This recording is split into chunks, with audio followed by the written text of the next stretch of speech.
కొమ్రమి మాసోబాద్ జిల్లా ప్రధాన వార్తలను చూస్తే కాగజ్నగర్ పట్టణంలోని నిజాముద్దీన్ కాలనీలో విషాదం చోటు చేసుకుంది. మహారాష్ట్రలోని నాగ్పూర్కు వైద్యం కోసం వెళ్లి తిరిగి వస్తుండగా నిన్న తెల్లవారుజామున లక్డుకోట్ సమీపంలో ప్రమాదవశాత్తు వారు ప్రయాణిస్తున్న కారు బ్రిడ్జిపై నుంచి కింద పడడంతో ఓ బాలికతో సహా 3 మహిళలు మొత్తం 4 అక్కడికక్కడే మృతి చెందారు. మరో 2 మహిళలకు తీవ్ర గాయాలయ్యాయి.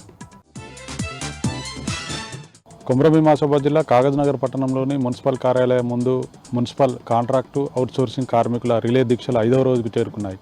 5 నెలలుగా వేతనాలు చెల్లించకపోవడంతో తాము తీవ్రంగా ఇబ్బందులు పడుతున్నామని రాష్ట్ర ప్రభుత్వం వెంటనే తమ వేతనాలు చెల్లించాలంటూ కార్మికులు డిమాండ్ చేశారు. కొమ్రమి మాసోబాద్ జిల్లా తిర్యాని మండలం గోయగాంలో భీమేష్ అనే రైతుపై అడవి పందులు దాడి చేసిన ఘటన కలకలం సృష్టించింది. నిన్న రాత్రి పంట చేలు కాపలాగా వెళ్లిన భీమేష్ అనే రైతు ఈరోజు తెల్లవారుజామున ఇంటికి వస్తుండగా అడవి పందుల గుంపు దాడి చేయడంతో భీమేష్కు తీవ్ర గాయాలయ్యాయి. హుటాహుటిన కుటుంబ సభ్యులు తిర్యాని ప్రభుత్వ ఆసుపత్రికి తరలించారు. అక్కడి నుంచి మెరుగైన వైద్య చికిత్స కోసం మంచిర్యాల ప్రభుత్వ ఆసుపత్రికి తరలించారు కుటుంబ సభ్యులు. మంచిర్యాలతో పాటు కొమ్రమి మాసోబాద్ జిల్లాలో కొద్ది రోజులుగా చలి తీవ్రత కొనసాగుతున్నది. కొమ్రమి మాసోబాద్ జిల్లాలోని పలు ఏజెన్సీ ప్రాంతాల్లో రాష్ట్రంలోనే అత్యల్ప ఉష్ణోగ్రతలు నమోదవుతున్నాయి. ఉదయం పూట పొగమంచు కారణంగా వాహనదారులు తీవ్ర ఇబ్బందులు పడుతున్నారు.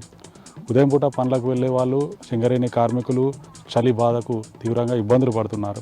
రాబోయే 2-3 రోజుల్లో చలి తీవ్రత పెరగనున్న నేపథ్యంలో పిల్లలు, వృద్ధులు అప్రమత్తంగా ఉండాలంటూ వాతావరణ శాఖ అధికారులు హెచ్చరిస్తున్నారు.